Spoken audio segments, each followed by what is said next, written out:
Matrix Inversion.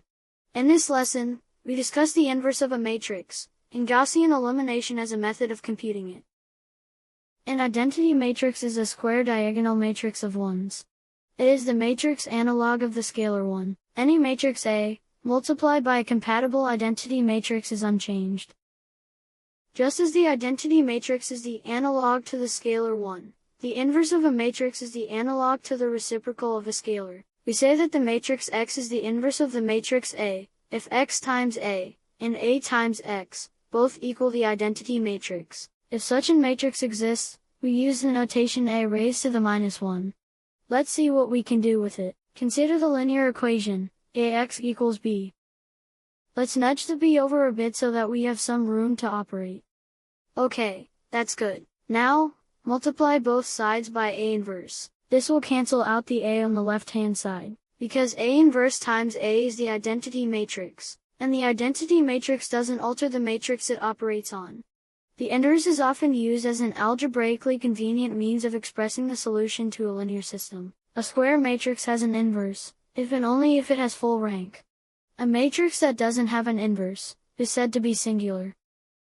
Simply stated, an inverse undoes an operation. If a matrix stretches, its inverse shrinks.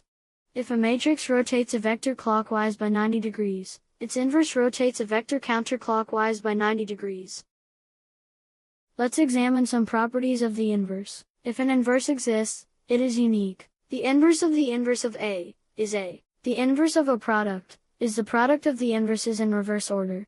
Intuitively, this makes sense. Here's an analogy. Suppose that you are barefooted. First, you put on your socks, and then you put on your shoes. Now, you have your shoes over your socks. To be barefooted once again, you need to undo this combined operation, undoing each operation in reverse order. First, you remove your shoes. Then you remove your socks, leaving you barefooted once again. So, the inverse of BA is the inverse of A times the inverse of B. And of course, this identity holds for the product of any number of matrices, not just two. The inverse of the transpose equals the transpose of the inverse.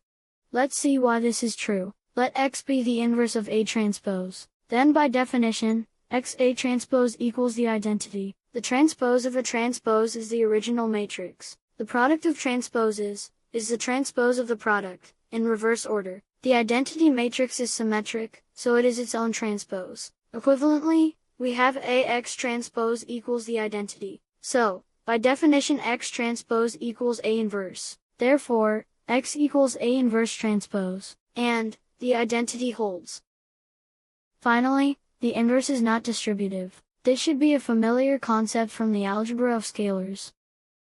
Let's now look at how to compute the inverse of a matrix. In other words, we want to find a matrix X, such that AX equals I. We can write this system as an augmented matrix, where the solution X is implicit, and the right-hand side is the identity matrix. We can now compute the solution using Gaussian elimination. We begin with forward elimination, starting with the first column. Subtract the first row from the second row, and subtract 2 times the first row from the third row. The matrix is now in row echelon form. It has rank 3, which equals the number of rows and columns, so it does have an inverse. Backward elimination starts by zeroing out the elements above the last pivot. We subtract the third row from the first row.